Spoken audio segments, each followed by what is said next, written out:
Hola, muy buena. Hola Rafa, ¿qué tal? Muy bien.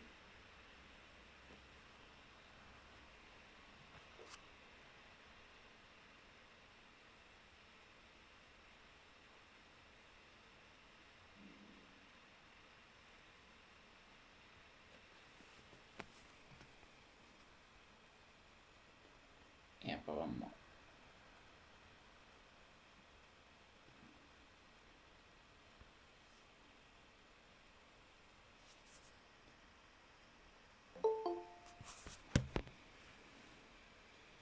Muy bien. Muy buena.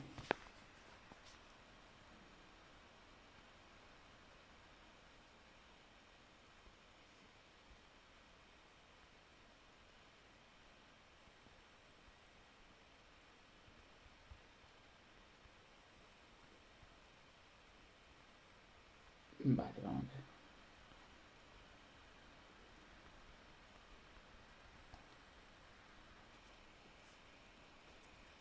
De acuerdo.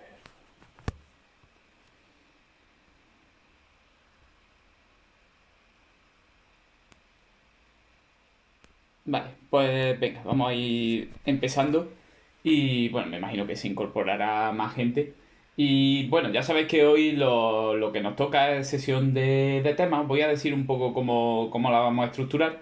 Por un lado están los temas en sí, ¿vale? Que son el 4, el 6, el 9, el 25. En este caso, en esta sesión, ya son temas de los que salieron en las votaciones. Como son 12 temas, ¿vale? Y esta es la primera de las tres sesiones que vaya a tener a partir de ahora y durante el curso y tal, pues bueno, ahí ya los voy distribuyendo, ¿de acuerdo?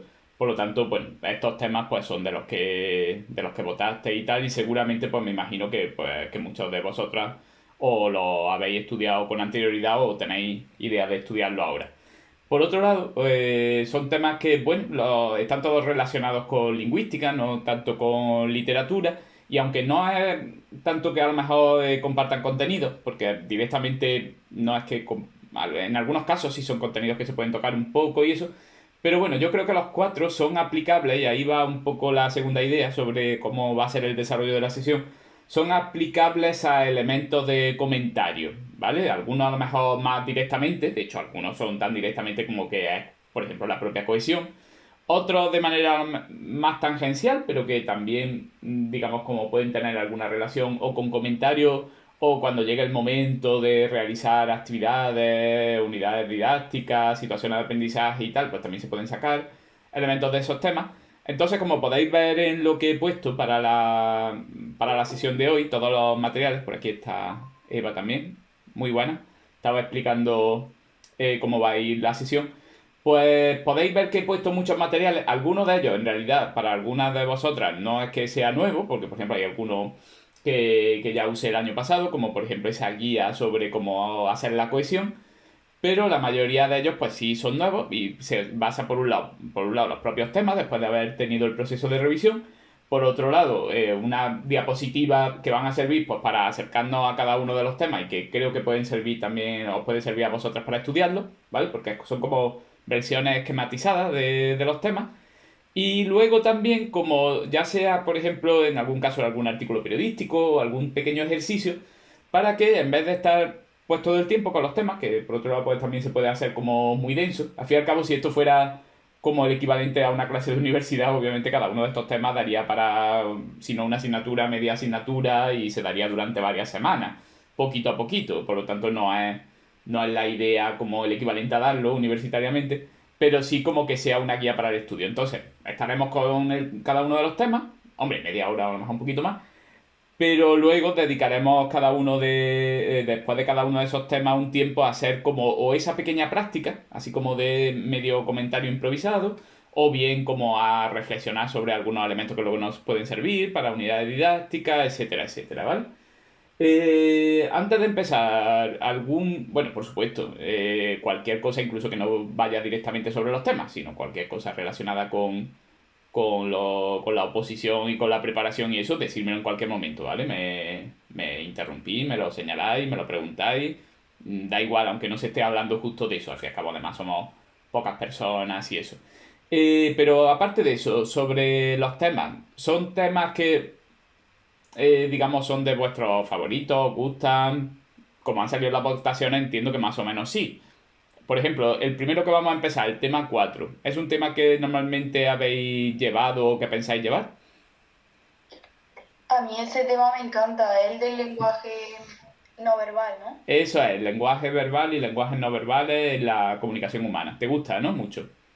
Sí, me encanta. Además descubrí hace poco un hombre, ay, no recuerdo su nombre, es guardia civil y va a muchos podcasts, no sé si sabes quién es, pero es muy interesante. De hecho ha sacado un libro y ahora mismo me da rabia porque no me acuerdo del título, pero ¿Y sobre qué me da habla? mucha risa.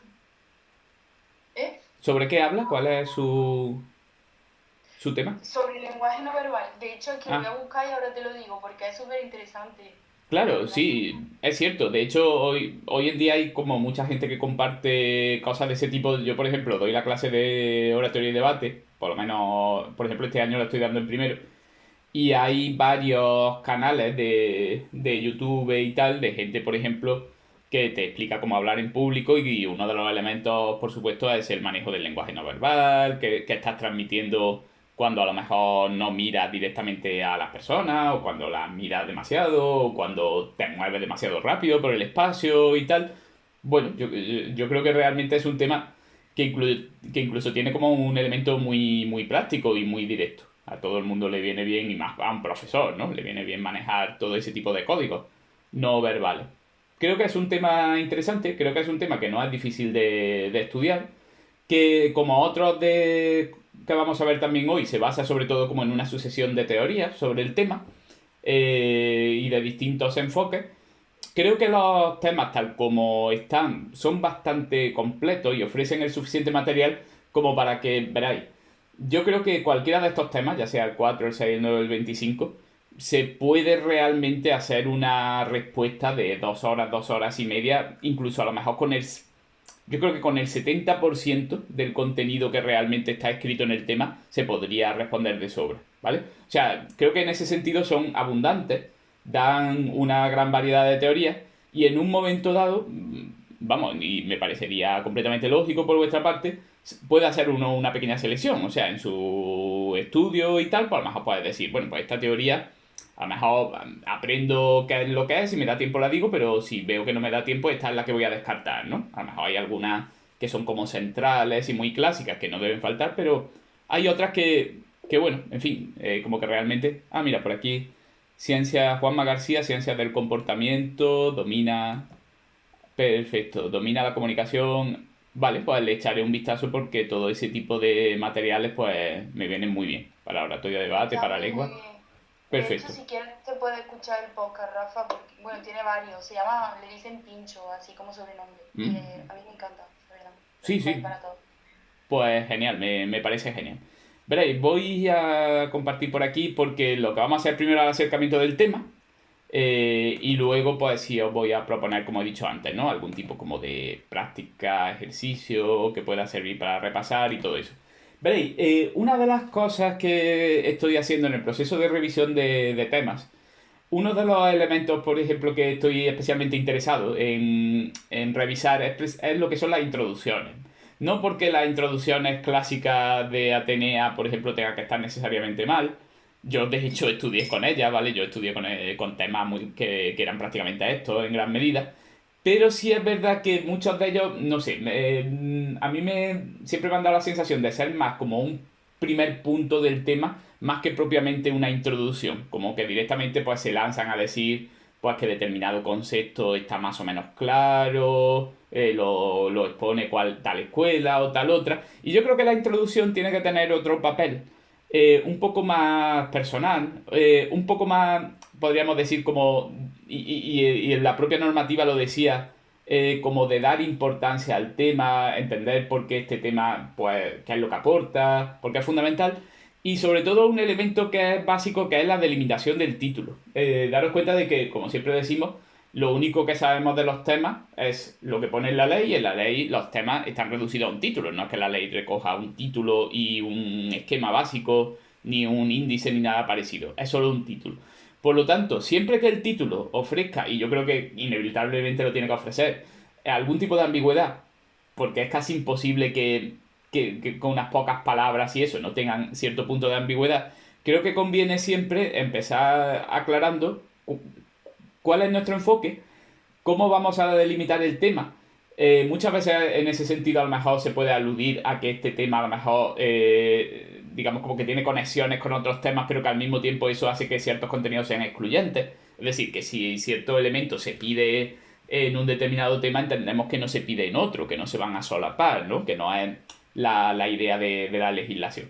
En el caso de este tema, fijaos que dice, el título es muy interesante, ¿no? Porque dice lenguaje verbal y lenguajes no verbales en la comunicación humana. Y yo precisamente lo que he reescrito, la introducción, para que intente sobre todo ser una buena justificación del enfoque que va a tener luego el resto del tema, de cuáles van a ser sus contenidos. Entonces, por un lado, está el tema del lenguaje verbal. Claro, cuando uno dice lenguaje verbal, entendemos que, bueno, es el lenguaje hecho con palabras, ¿no? Verbum en latín, el lenguaje hecho con palabras, pues tiene que ser lo que nosotros llamamos idioma, o lo que nosotros llamamos lengua natural.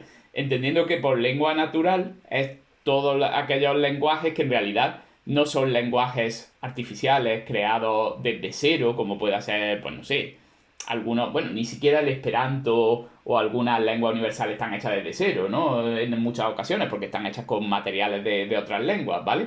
Es decir, no son lenguas artificiales, sino que son lenguas naturales. Entonces el lenguaje verbal viene a estar bajo ese rótulo.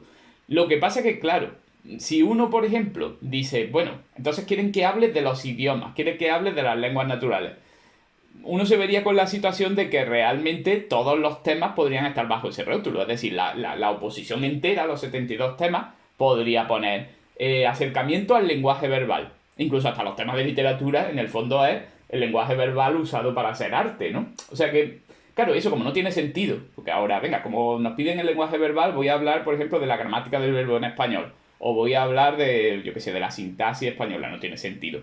Entonces, claro, como luego se va a oponer a algo llamado lenguaje no verbal y todo eso, yo creo que ahí se justifica el hecho de que hablamos de las lenguas naturales en general y de qué es aquello que la caracterizan.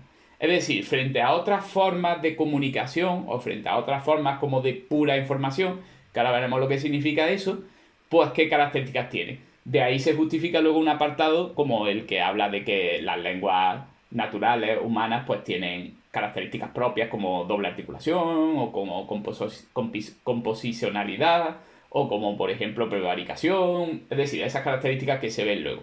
Por lo tanto, primera justificación, vamos a hablar del lenguaje verbal en general, no de ninguno concreto, ni de textos concretos que se hagan con ellos, sino de la idea de que se distingue con respecto a comunicación animal, con respecto a otras formas no verbales de comunicación, etcétera, lenguas naturales. Claro, luego está el segundo sintagma, porque si vosotros lo veis, dice, y lenguajes no verbales en la comunicación humana. También ahí hay un problema de excesiva amplitud. ¿Por qué? Porque, claro, lenguajes no verbales. Para entender eso, en el fondo, primero hay que entender un poco lo que significa información, aunque eso con el tema 6 también como que nos vamos a centrar en eso. Claro, uno puede coger información incluso de elementos que no son que no son lenguajes, que no están ordenados en forma de lenguaje.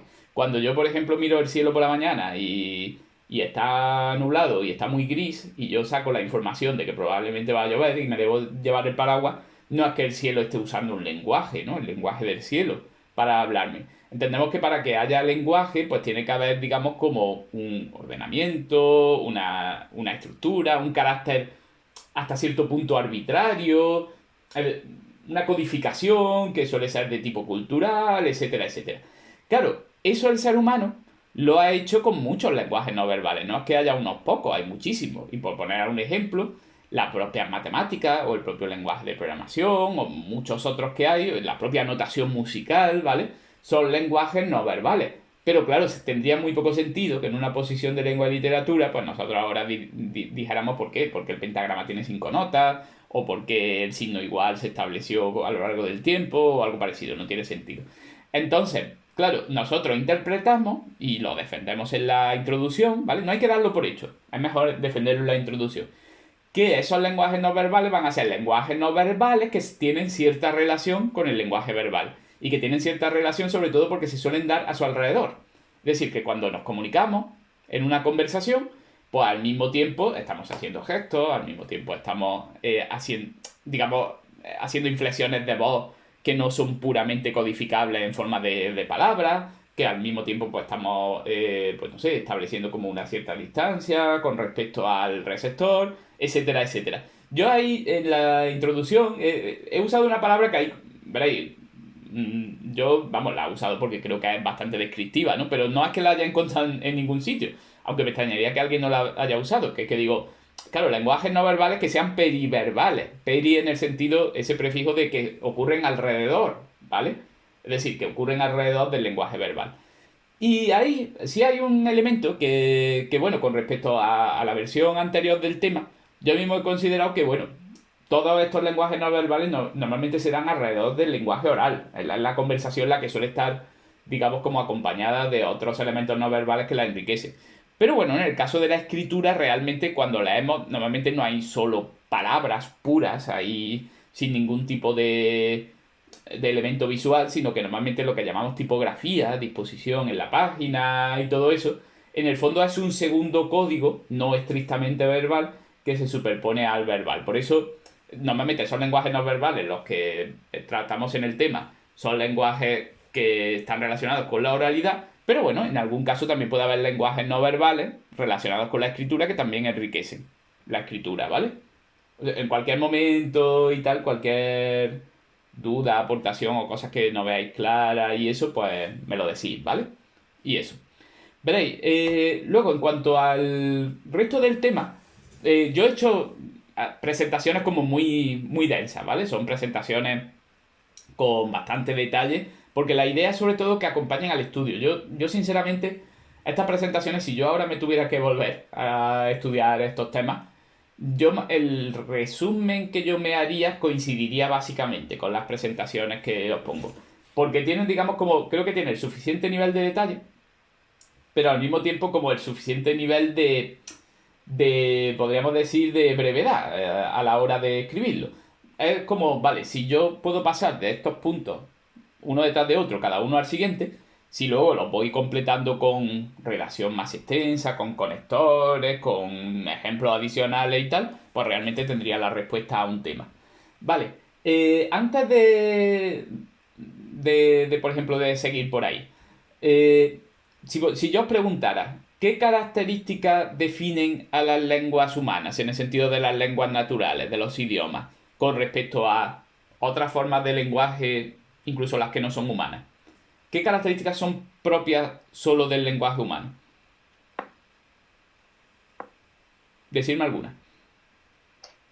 Que no solamente se usa para cubrir una necesidad básica, ¿no? Bueno, sí, hombre, en Bueno, cierto sentido es verdad que, hombre, en el fondo cubre una necesidad, porque si no, no tendría motivación, pero claro, las necesidades son mucho más complejas, mucho más sofisticadas, ¿vale? Están como mucho más alejadas, podríamos decir, de lo que viene a ser como la pura supervivencia, ¿no? Las funciones básicas. Sí, puede ser, es una de ellas, sí. Como la gran variedad de objetivos que tiene, de su funcionalidad. ¿Qué más?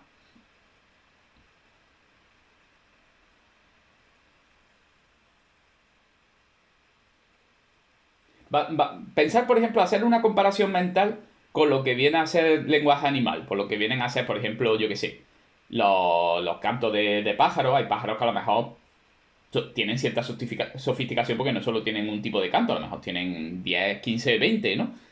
Pero aún así hay mucha distancia con respecto a lo humano. ¿En qué se notaría, por ejemplo? Porque el lenguaje humano está hecho por el código lingüístico, o sea, es mucho más amplio que, por ejemplo, la onomatopeya de los animales. Claro, entonces, por ejemplo, ahí tenemos como la amplitud de signos. Hay mucho más signos, no estamos hablando nunca de 10 tipos de llamadas, 15 tipos de llamadas, que ya eso ya de por sí ya son bastantes, ¿no? En un ave. No, estamos hablando de miles, miles. Bien, más características. Porque el ser humano tiene capacidad de pensar y en fin, los animales, ¿no? Bueno, depende de lo que, cómo definamos pensar y eso. No sé, quizá ahí hay como un terreno pantanoso, ¿no? Que es un poco más como de grado. Pensar, por ejemplo, elementos que nunca van a aparecer en el mundo animal, en este caso. ¿Hay sintaxis en el mundo animal?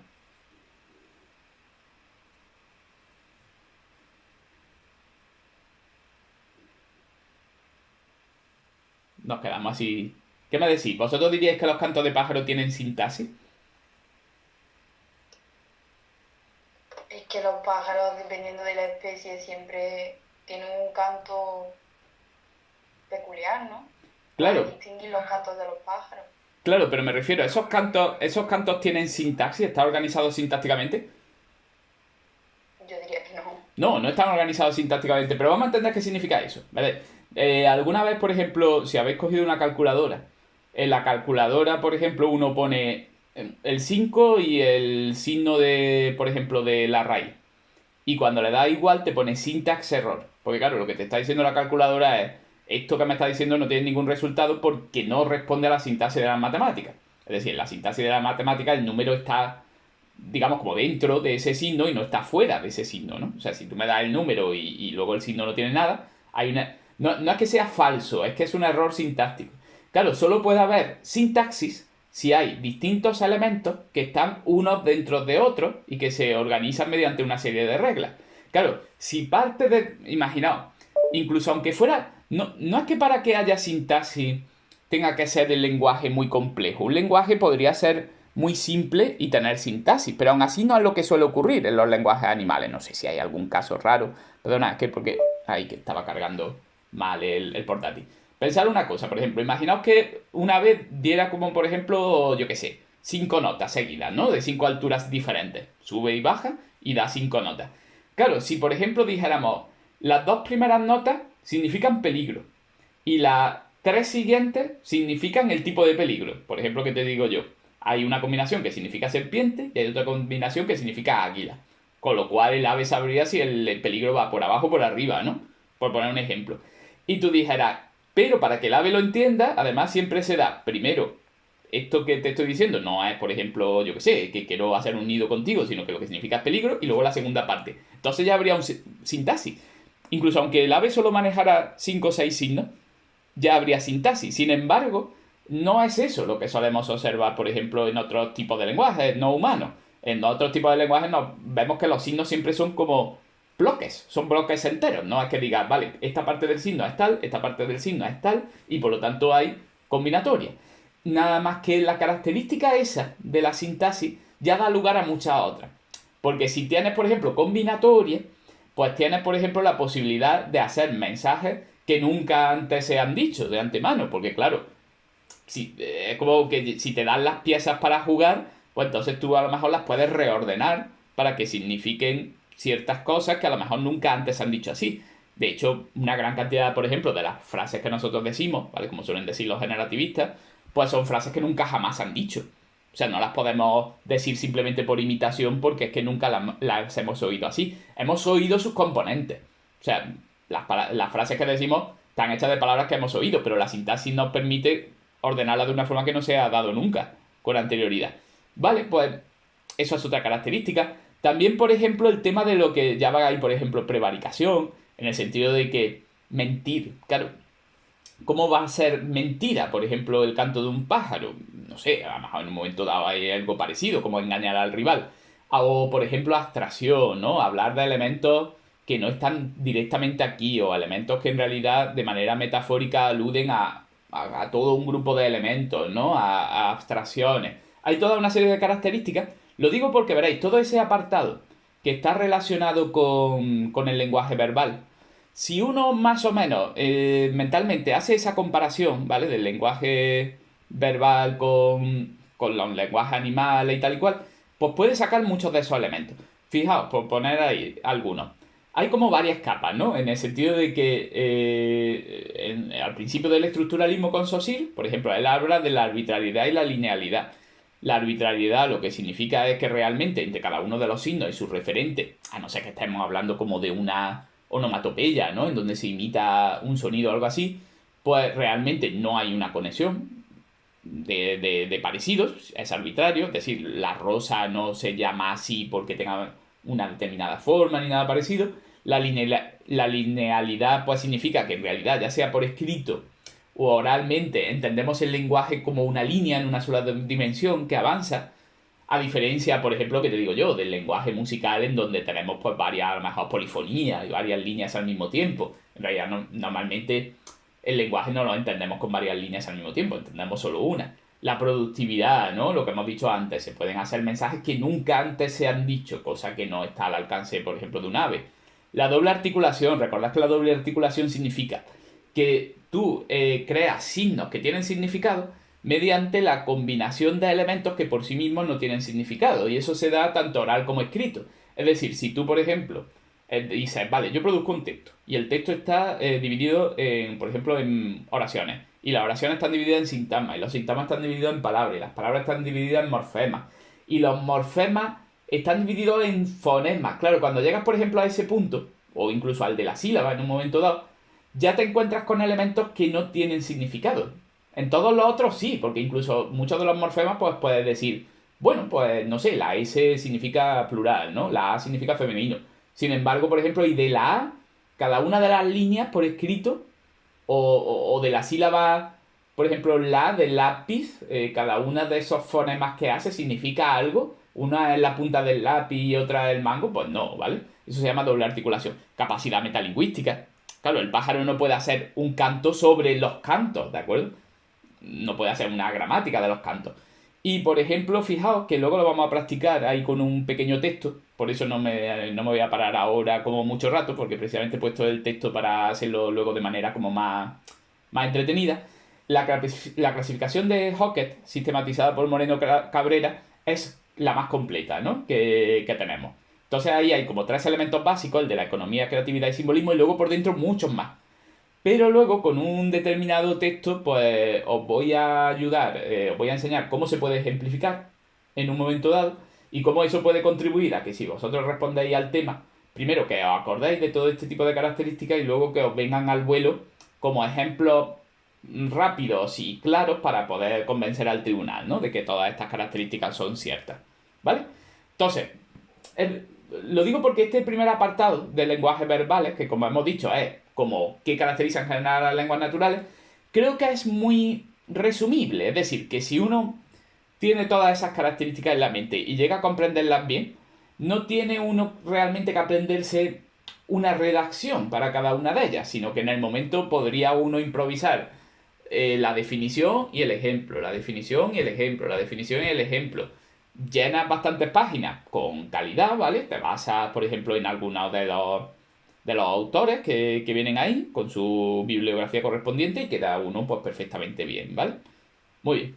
Sobre el tema de lenguajes no verbales, a su vez ese apartado tiene como una pequeña introducción, ¿vale? Y en esa introducción pues también como que he hecho como ciertos cambios como para intentar que sea como más clara y más contundente, que en el fondo viene a ser lo que ya se ha dicho en la introducción, pero un poquito más desmenuzado, ¿no? Primer elemento fundamental, ¿vale? ¿Qué es lo que nos referimos cuando decimos lenguaje? Porque claro, decimos lenguajes no verbales. Bueno, está claro que si son no verbales es que no están hechos con palabras.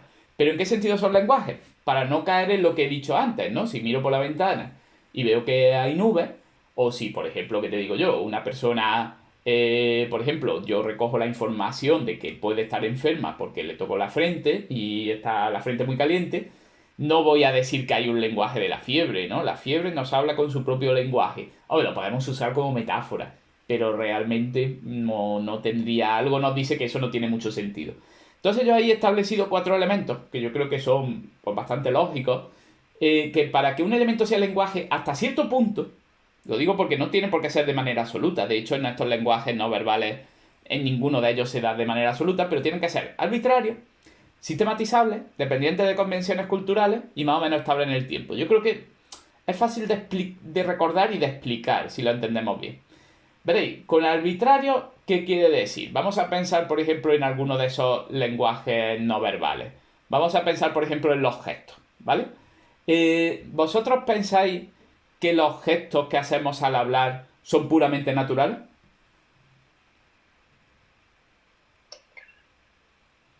No, porque cada cultura tiene gestos diferentes, ¿no? Aunque coincidan algunos. Claro, efectivamente.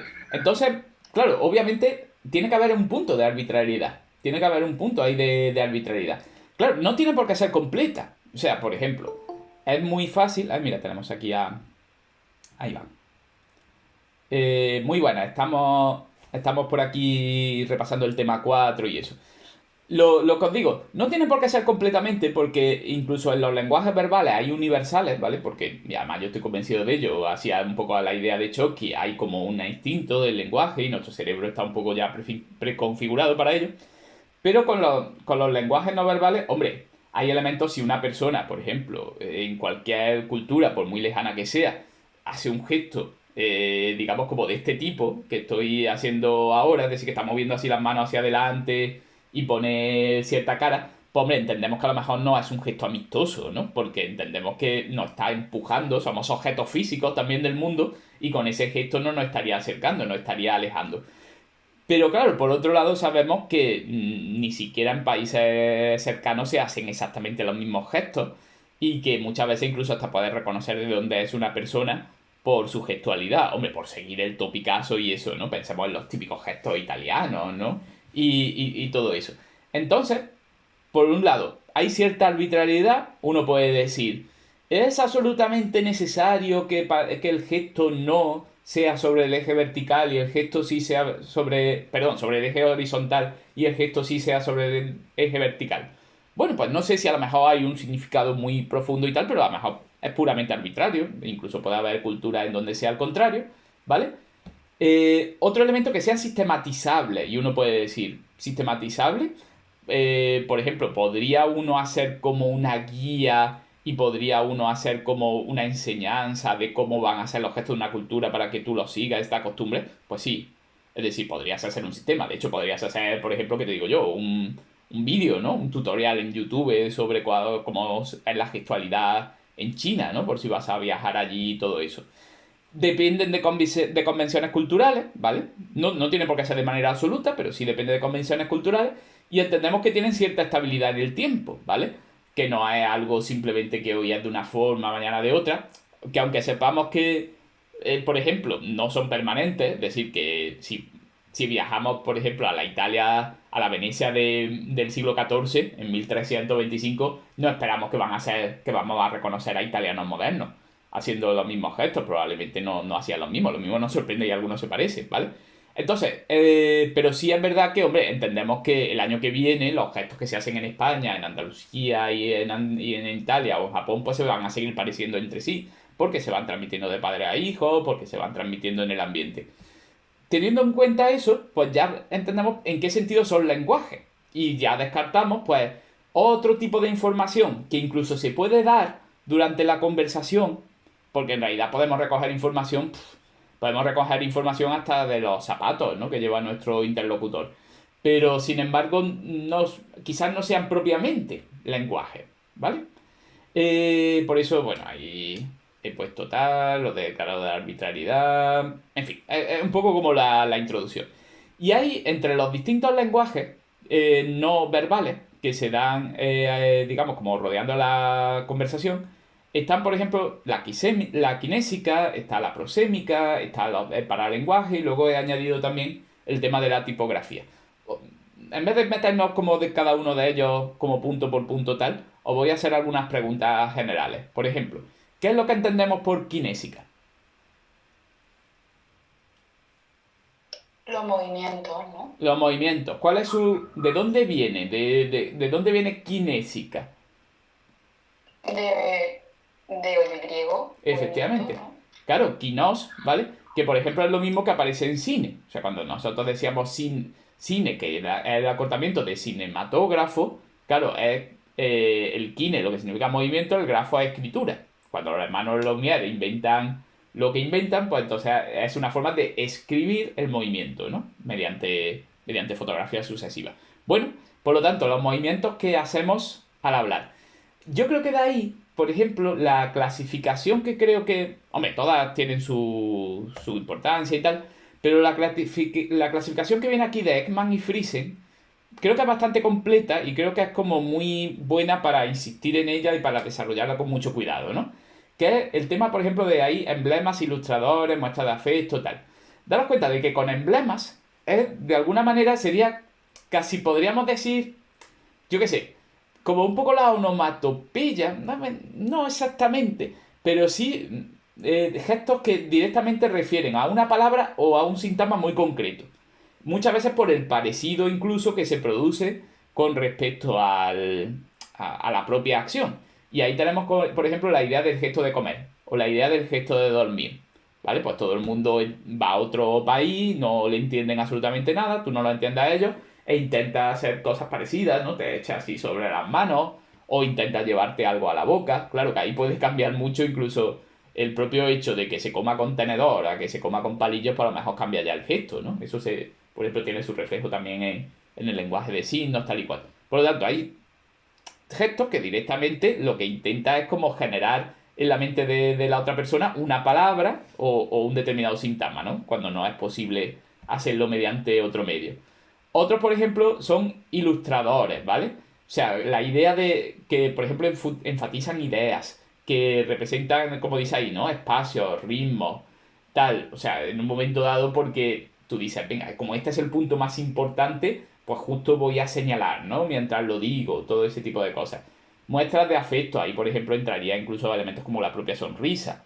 Estamos acostumbrados a que una persona, pues por ejemplo, si no sonríe en ningún momento, podemos acabar entendiéndolo como alguna muestra de hostilidad o de que no desea estar en comunicación con nosotros, etcétera, etcétera.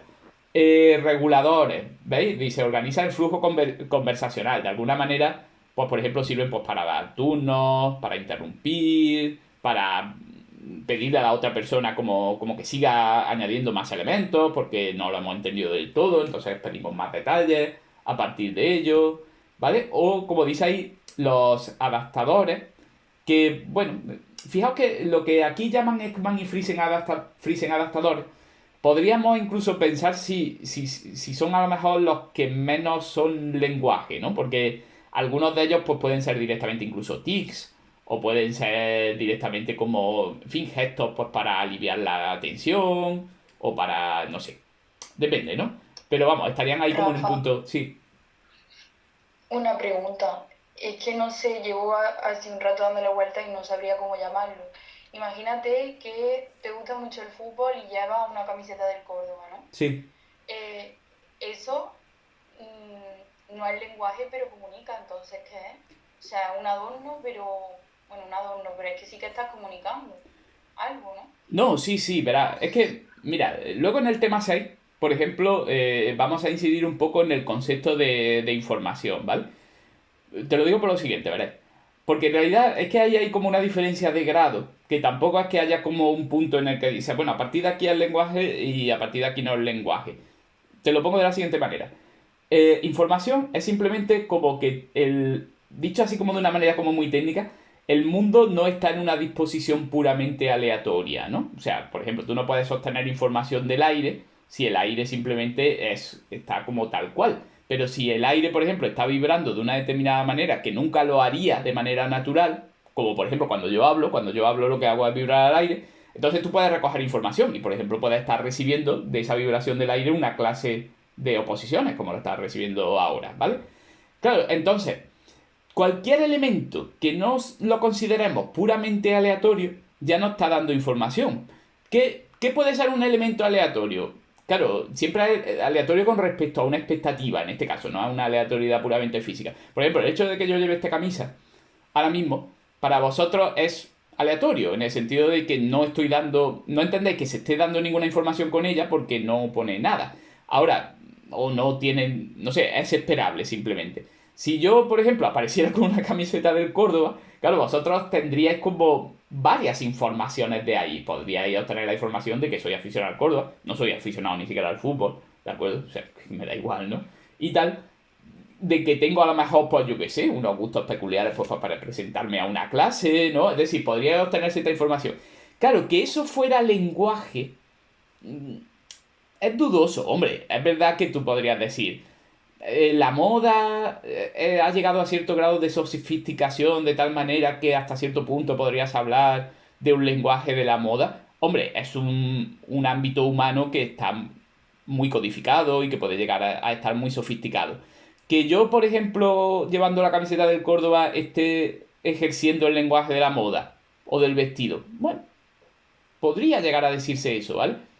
O sea, yo creo que no es propiamente un lenguaje, yo lo llamaría simplemente como información que yo recojo del entorno, ¿vale? Porque no está suficientemente a lo mejor sistematizado, ¿de acuerdo? Lo... Así como entiendo un poco la idea que quiero transmitir. Sí, sí lo entiendo, claro. Es que mi duda era si comunica una especie de lenguaje, porque está codificado también.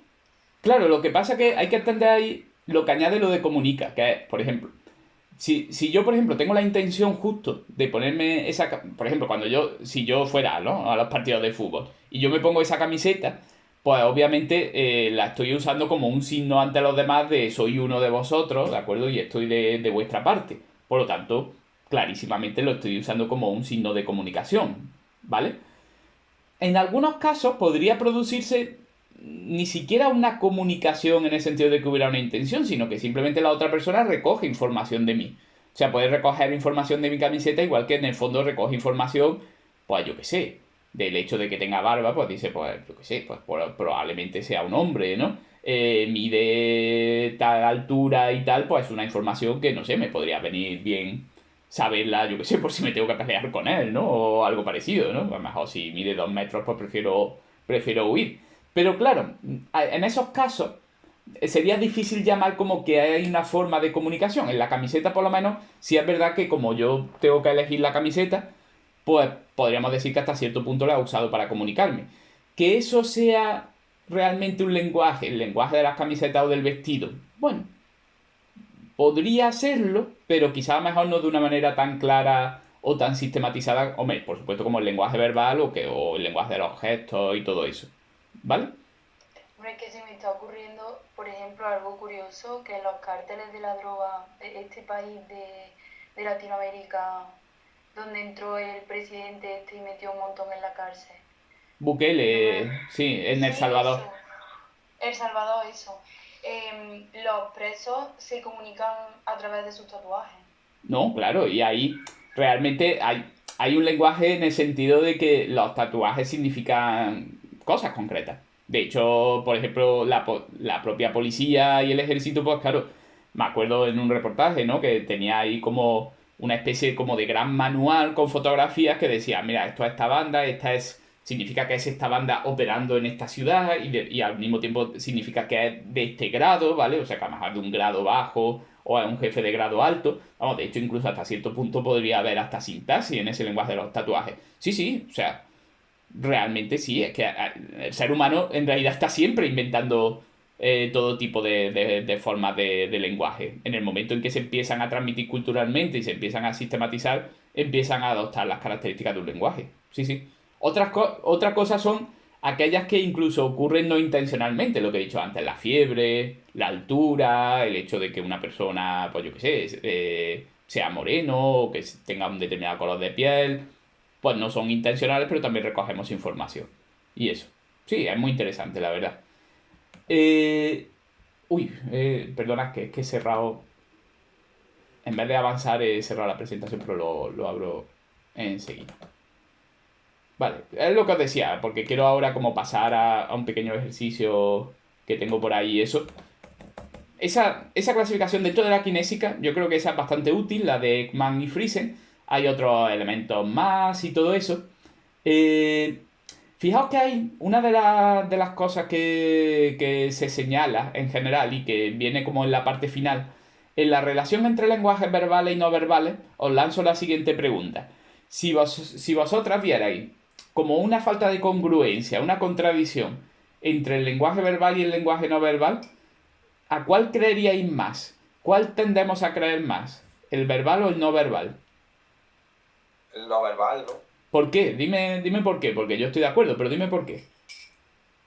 Porque tú con el lenguaje, o sea, digamos con el lenguaje verbal, puedes estar mintiendo, mientras que muchas veces las emociones son las que afloran en los gestos y en las reacciones que te generan. Claro, y efectivamente, y ahí está muy bien usada la palabra emociones, ¿vale? Porque daros cuenta de una cosa, cuando hablamos ahí de emociones, en el fondo estamos hablando también de procesamiento por parte del cerebro. No es que haya.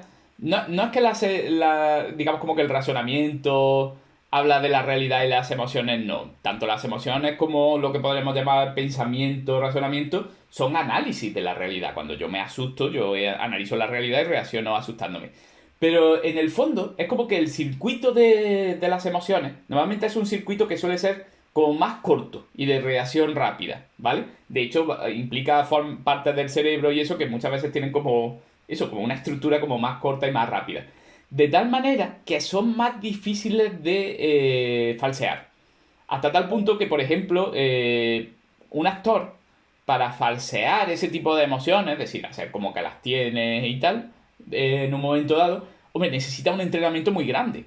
Hay gente, precisamente porque, yo qué sé, precisamente a lo mejor porque tiene una psicopatía o algo parecido, que a lo mejor les resulta fácil falsearla porque como no la está sintiendo, pues no, solo tiene que imitar lo que hace la gente normal, ¿no? Podemos decir y tal. Entonces, en caso de contradicción, pues tendemos a dar más verosimilitud, más veracidad al lenguaje no verbal. Si una persona, por ejemplo, está diciendo, no, no, si yo estoy muy a gusto, me lo estoy pasando muy bien, pero está nervioso, mueve la pierna, mira varias veces hacia la puerta, tal y cual, pues decimos, bueno, tú estás diciendo que te lo estás pasando bien, pero en realidad tienes muchas ganas de irte, ¿vale? Entonces yo creo que eso es algo que no solo en la kinésica en general, sino en las entonaciones y tal. Hombre, si el tono de una frase es un tono hostil, por mucho que la frase diga lo bonitos que somos y lo listos que somos, pues normalmente nos vamos a quedar con la idea de que la persona pues está siendo hostil con nosotros. Y la justificación es esa precisamente,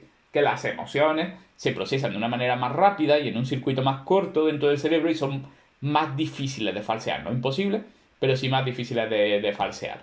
En cuanto al paralenguaje, fijaos que paralenguaje lo que nos referimos es no solo la entonación, sino todos aquellos elementos de carácter sonoro que acompañan al lenguaje verbal, ¿vale? Especialmente, obviamente, nos referimos a la oralidad. Incluso aquellos que hasta podrían ser como la ausencia del propio lenguaje, es decir, como las pausas que hacemos en un determinado lugar, momento, una pausa demasiado larga antes de dar una respuesta, ya está dando la mayor parte de la información. Imaginaos que alguien le dice a otra persona, no sé, ¿quieres casarte conmigo? Y el silencio es demasiado largo, incluso aunque luego viniera un sí o algo así, diría, pues ¿por qué ha sido tan largo? Parece que las cosas no estaban tan claras, ¿no? Y eso. Por lo tanto, ahí veis que hay clasificaciones de todo tipo, ¿no? Sobre risa, suspiros, elementos, digamos, cuasi léxicos, las interjecciones, la onomatopeya, incluso en un momento dado la altura que hagamos de la voz. Eso independientemente de que, por ejemplo, hay lenguajes que son lenguajes tonales, ¿no? Como le ocurre, por ejemplo, al chino, en donde la altura es un elemento más, ¿vale? Igual que para nosotros es un elemento, pues yo qué sé, el tema de que una consonante sea sorda o sonora. Eso es distinto porque eso entraría dentro de lo verbal. Pero en los distintos tonos que nosotros usamos, pues hombre, no es lo mismo que. Es como lo típico que se suele decir, que por ejemplo, si gritamos mucho, podemos mostrar que estamos muy enfadados, pero que a veces incluso podemos tener todavía más miedo cuando nuestro padre, el profesor y eso nos dice algo en una voz extremadamente baja, lo cual quiere decir que está como conteniendo toda su ira con gran fuerza porque no sé, porque no la quiere soltar de golpe, ¿no?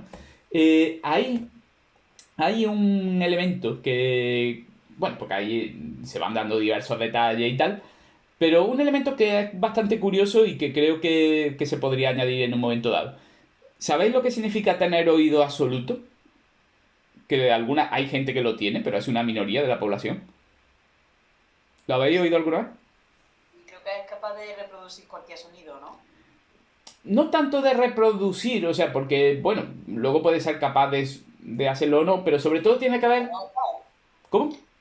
Con la nota, ¿no? Eso, la nota, la altura del sonido. Es decir, que por ejemplo, hay músicos muy buenos, o sea, hay músicos profesionales que no tienen oído absoluto, ¿vale? Porque no es una cosa que se consiga simplemente con entrenamiento. Por ejemplo, hay músicos muy buenos que tienen un muy buen oído relativo, pero eso quiere decir que, por ejemplo, a ellos le dan una nota y puedes decir, vale, pues sobre esta nota te construyo la escala de do mayor, o te digo qué nota está a una octava o a una quinta. Sin embargo, que te den una nota suelta y tú digas sol sostenido, eso es complicado sin punto de referencia. Cosa que, por ejemplo, no ocurre con los colores, es decir, todos los seres humanos tenemos color absoluto. Cuando yo, por ejemplo, veo un verde, no necesito que haya al lado un rojo para decir, ah, claro, comparándolo con esto debe ser un verde, ¿no? Incluso el verde solo ya lo veo como verde. Hay una teoría que relaciona eso con el lenguaje, que es lo siguiente. Por ejemplo, las aves suelen tener oído absoluto. De hecho, hay pruebas, hay como experimentos que demuestran que el ave la puede entrenar para que haga una cosa cuando suene sol sostenido y que haga otra cuando suene la, por ejemplo. ¿De acuerdo? Sin embargo, los seres humanos no. Los seres humanos, daros cuenta de que cuando somos pequeños, normalmente tenemos una voz mucho más aguda que nuestros padres. Y sin embargo, y seguro que lo habéis visto vosotros, y eso también es algo que se puede decir en el tema, el paralenguaje, el lenguaje no verbal del paralenguaje, normalmente los seres humanos lo empezamos a adquirir antes que el propio lenguaje verbal. La mayoría de los niños tienen como charlas imitando la entonación de su propio idioma y la entonación de sus padres y la gente de alrededor y eso antes de que digan palabras. Los niños empiezan bla bla bla bla bla bla bla bla bla bla y incluso hacen como que están enfadados, que están preguntando, hacen turnos de palabras, etcétera, etcétera. Y eso les costaría mucho hacerlo si tuvieran oído absoluto, porque si tuvieran oído absoluto y su padre, por ejemplo, cuando está echando una bronca, ¿no? Está como bla bla bla bla bla bla. Entonces el niño no podría entender que él pueda hacer eso, porque como es mucho más grave de lo que él puede hacer, diría, bueno, este sonido no tiene nada que ver conmigo. Pero lo que al niño le interesa es como el patrón de subidas y bajadas, que él puede reproducir aunque sea mucho más altura. El padre hace bla bla bla bla bla bla y el niño hace bla bla bla bla bla bla.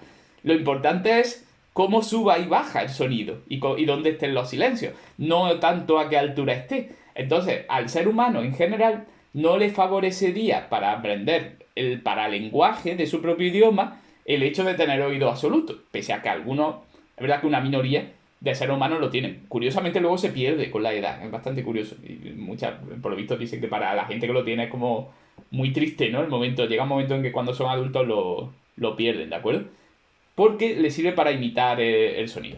Y bueno, luego está ahí, ya vamos ahí porque hay como mucho y tal, la prosémica, que sería un poco el lenguaje, en este caso sobre todo de la proximidad, ¿vale? Hay culturas de más contacto, hay culturas de más distancia, no es lo mismo, digamos, yo qué sé, el sur de España que Japón, ¿no? En cuanto a la distancia, o Finlandia, ¿no? A la distancia a la que esperan que hables o que te sitúes según el grado de cercanía y eso.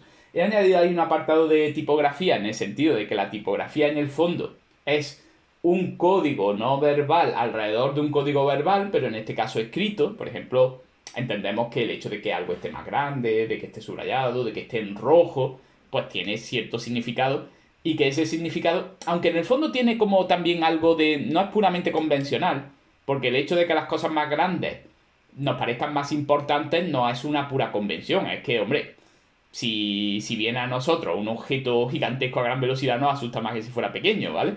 Pero sí es verdad que hay convenciones sociales y que nosotros cuando abrimos, yo qué sé, una página web con un periódico, pues esperamos que las cosas estén dispuestas de una determinada manera y si no lo están, obtenemos información de ello también, ¿vale? Está la relación entre comunicación verbal y no verbal. Claro que esas relaciones en el fondo, yo creo que una forma de recordarlas bien es puede haber como esas relaciones pueden apoyarse entre sí y pueden contradecirse. O sea, el lenguaje verbal puede, digamos, como enfatizar, enriquecer, subrayar, vamos, el lenguaje no verbal al lenguaje verbal, o en algunos casos pues puede contradecirlo, ¿no? Hasta tal punto que se puede dar lo que hemos dicho antes, que nos fiamos más del lenguaje no verbal que del lenguaje verbal, ¿vale? Ahí hay como, por eso habla ahí de repetición, contradicción, sustitución, complementariedad, etcétera, etcétera, ¿vale? Y al final, pues un poco lo que eso, ¿no? Lo del conflicto que se puede dar entre uno y otro y tal. Veréis, os voy a proponer el siguiente ejercicio de aquí. Lo tengo este. ¿Vale? Que lo tenéis ahí y todo eso. Lo amplío para que lo podáis ver mejor. Fijaos, tengo aquí un pequeño fragmento abajo que vamos a ir volviendo una y otra vez, pero es de la familia de Pascual Duarte, de Camilo José Cela, que es el momento, la familia de Pascual Duarte es, Pascual Duarte mata a su esposa y este es el momento justo antes de que se produzca el asesinato y todo eso. Pero no vamos a analizarlo como obra literaria ni nada parecido, sino que fijaos, arriba pone una serie de características que eran las que venían en la clasificación más amplia de Hockett sobre el tema de las características de las lenguas naturales. Vamos a suponer que tenemos que extraer ejemplos del fragmento para todas las características. Por ejemplo, intercambiabilidad.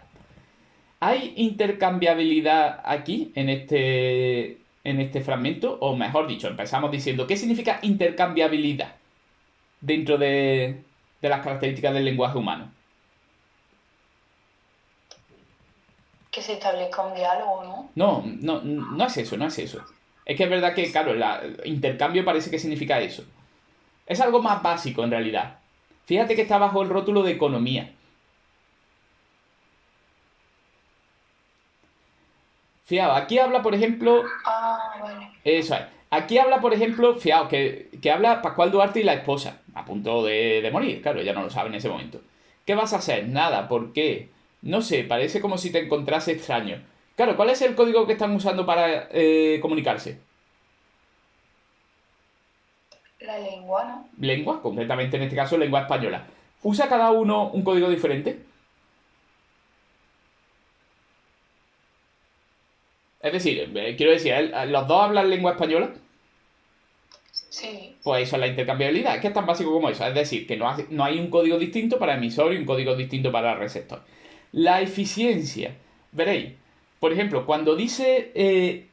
fijaos que ahí en la cuarta intervención dice tonterías. La besé por tranquilizarla. Cuando dice la besé, ¿quién es la? ¿A quién se refiere la? A la mujer. Efectivamente, pero ¿en todos los textos tiene que significar la esposa de Pascual Duarte? No, eso lo sabemos por el contexto. Efectivamente, pues eso es eficiencia, es decir, hay signos lingüísticos que pueden cambiar de significado por el uso, por lo tanto son signos lingüísticos muy eficientes que nos ayudan, por ejemplo, a evitar la repetición. Por eso están en el rótulo de economía, ¿vale? Por lo tanto, fijaos como en economía está la intercambiabilidad por un lado y la eficiencia por otro. En la creatividad, la composicionalidad.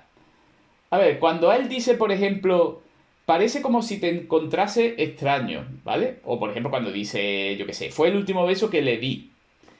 Esos son oraciones, pero esas oraciones están compuestas a su vez de otros elementos.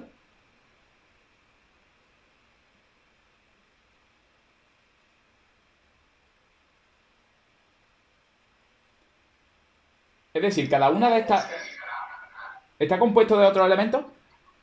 De palabras, ¿no? Eh, No sé la forma de las palabras. Claro, incluso, fijaos por ejemplo cuando dice él, fue el último beso que le di. Claro, imaginaos que tenemos esa unidad. Por debajo de esa unidad tenemos sintagmas.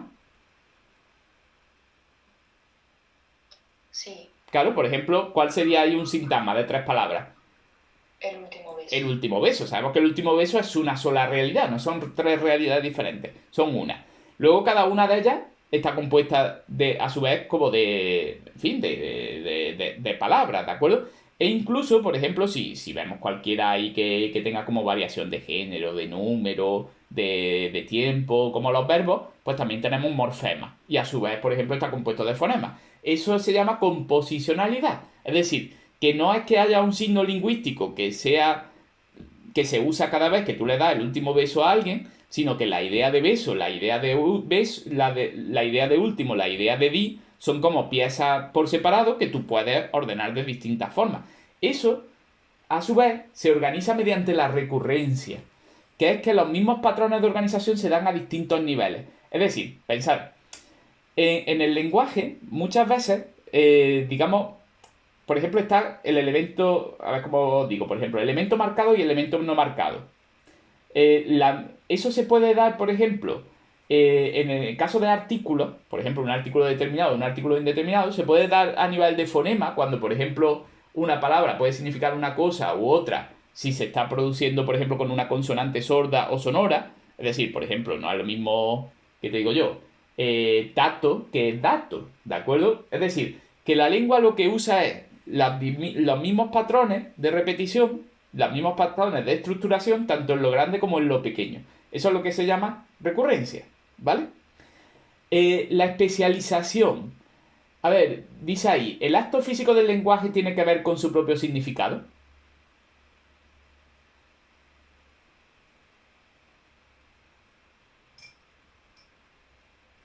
Yo no entiendo eso a qué se refiere.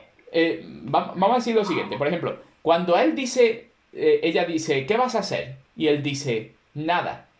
Digamos, el acto